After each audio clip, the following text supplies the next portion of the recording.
안녕하세요. 거저씨의 이코노미스트 기사 해설입니다. 오늘은 7월 17일자 이코노미스트 기사 탄소 국경세에 대해서 알아보려고 합니다. 벌써 제목 자체가 되게 지루하겠죠? 되게 중요한 내용인데요. 본인 내세금도 잘 모르는데 하여튼 탄소 국경세에 대해서 알아보겠습니다. Carbon Border Taxes, 이런 탄소 국경세라는 것이요, defendable 합니다. 그래, 그럴만하지. 그 탄소 국경세는 있을만해 라고 옹호할 수는 있는데, 이렇게 EU의 프로포절이 어쩌면 another trade war, 또 다른 무역전쟁을 일으킬 수도 있겠다 라고 얘기하고 있습니다.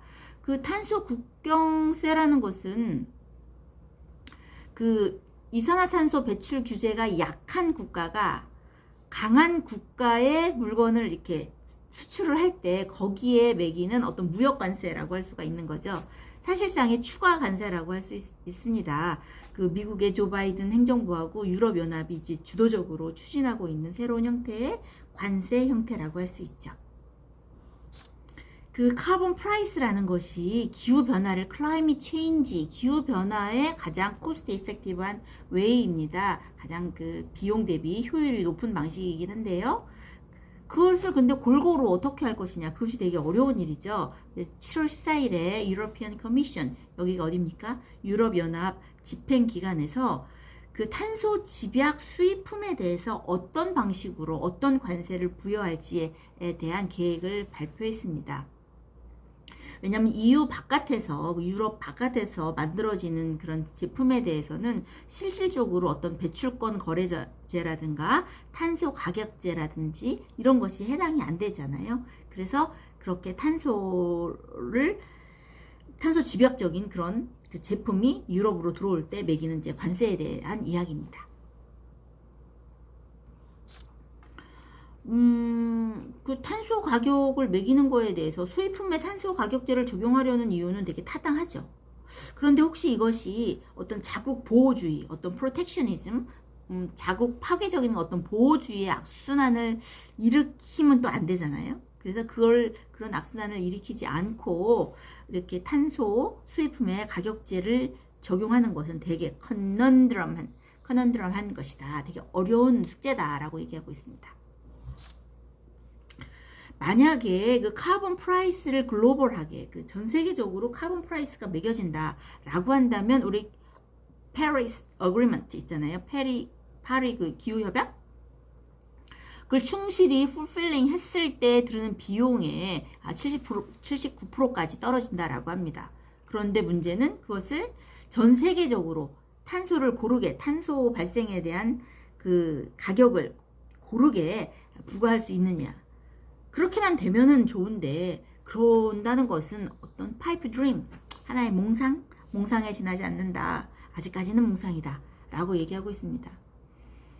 실질적으로 뭐 그렇게 전 세계적으로 골고루 한다는 게 쉽지가 않죠. 중국 같은 경우는 그 배출량이 세계에서 가장 많은 탄소 배출 국가임에도 불구하고 그 탄소 배출에 대한 그 배출 허가증이 너무나 싸서 오히려 배출을 하는 게 차라리 난 그런 상태이니까,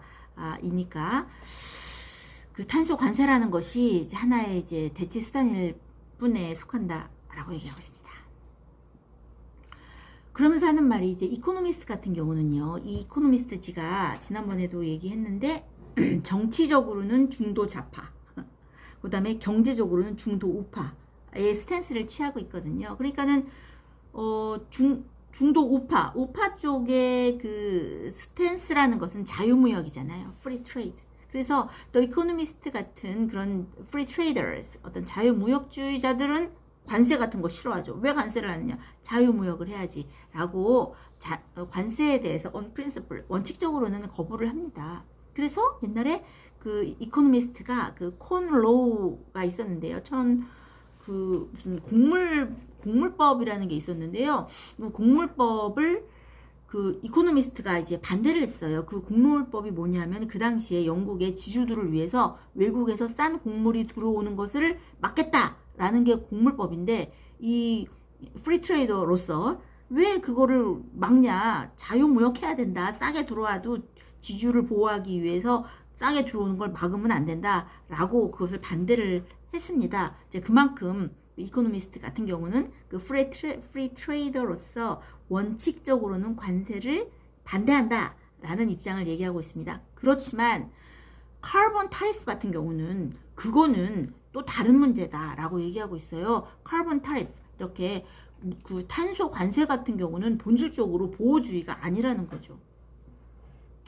실질적으로 그 어떤 페널티 없이 어떤 그 벌금도 없이 어딘가에서 탄소를 막 발생시키면서 물건을 만든다는 것은 일종의 왜곡된 보조금을 주는 거나 마찬가지다. distorting subsidy를 주는 거나 마찬가지다. 라고 얘기를 하고 있습니다. 그래서 국경 간의 탄소의 가격을 매기는 것은 프로텍셔니스트가 아니라 되게 특별한 경우로 봐야 된다. 특별한 경우로 봐야 된다라고 얘기하고 있습니다. 스페셜 케이스로 봐야 된다. 그래서 만약에 이런 것이 관세를 매기는 게 뭐 해외 규제나 뭐 지역의 규제나 해외 기준을 막 이렇게 좌지우지하는 그런 수단으로 사용돼서는 안 된다라고 얘기하고 있습니다.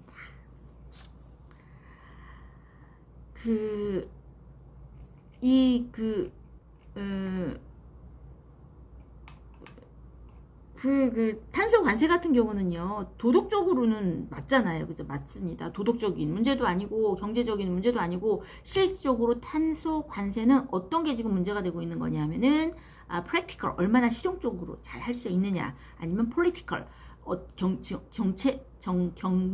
정치적이냐, 이렇게 실용적이고 정치적인 문제지, 도덕적이고 뭐 경제적인 그런 문제가 아니다라고 얘기하고 있습니다.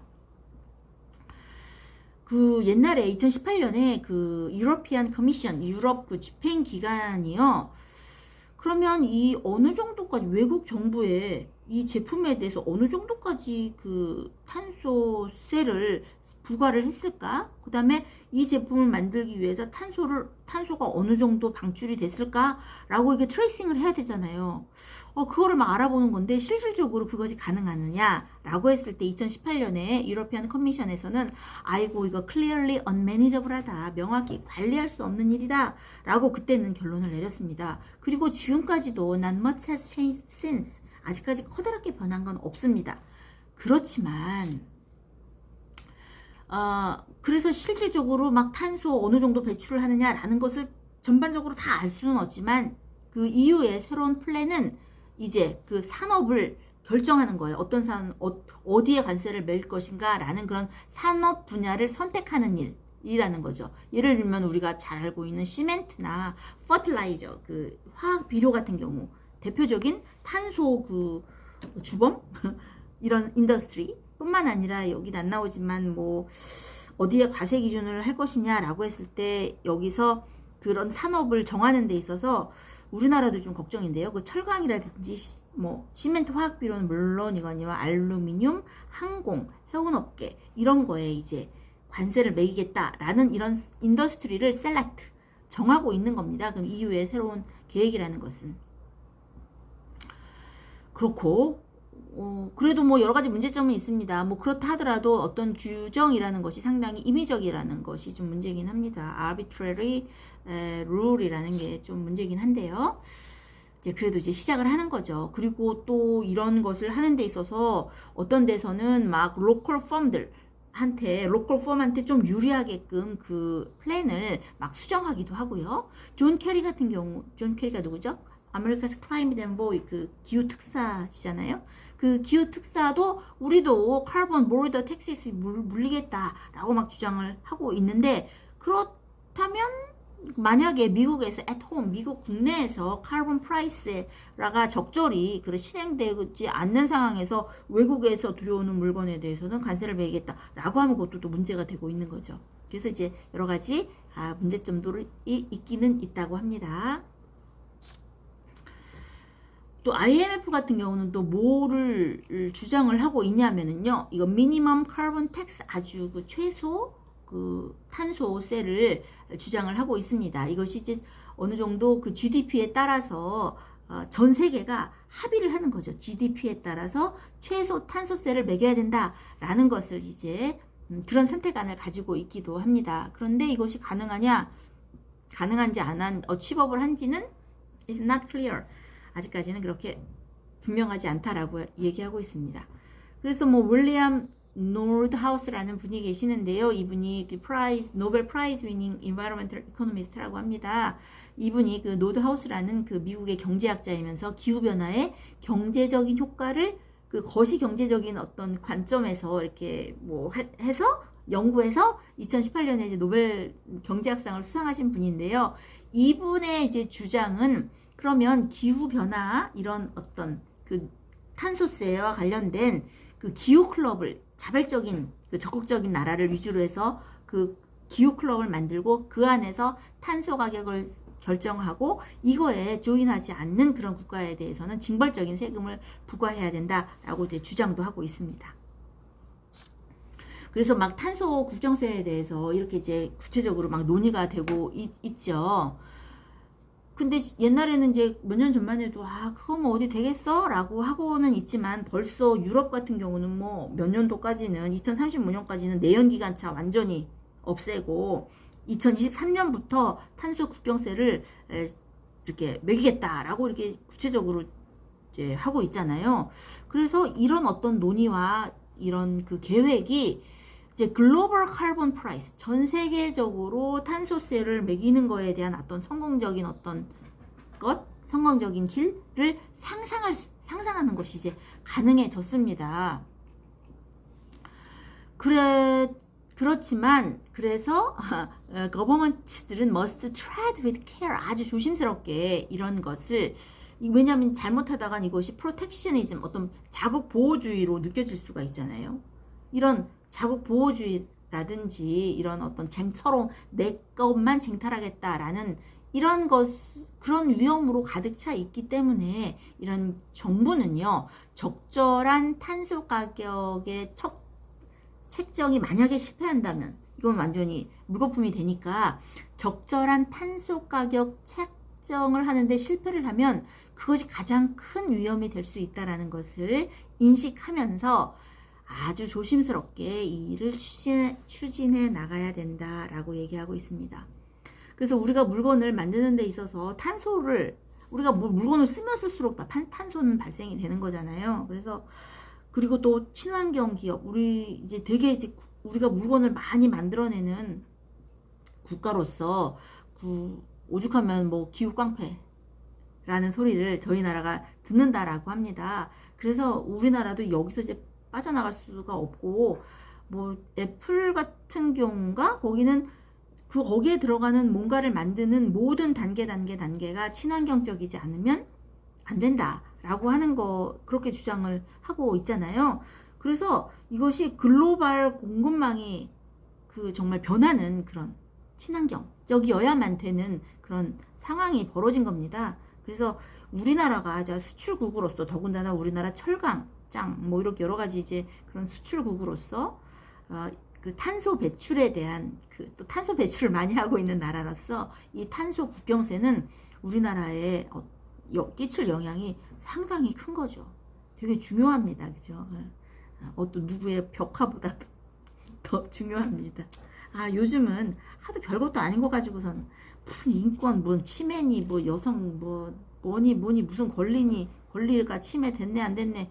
하도 막 골치가 막 아픈데요. 뭐 아주 그런 사소한 그런 거 말고 이런 진짜 좀 이렇게 그거보다 훨씬 100배 1000배 더 중요한 탄소 국경세 이런 거가 더 많이 보도되는 그런 미디어 환경이었으면 좋겠습니다. 저와 함께 공부하시느라고 되게 수고하셨습니다. 되게 어려운 내용인데요. 자, 이런 것, 크리스앤 수에 잘 해석을 해서 어제 올려놨습니다. 저도 이런 거 잘 모르는데 진짜 너무 머리가 아팠습니다. 자, 날씨가 많이 더우니 건강 유의하시고요. 다음에 또 다른 기사로 찾아뵙겠습니다. 안녕.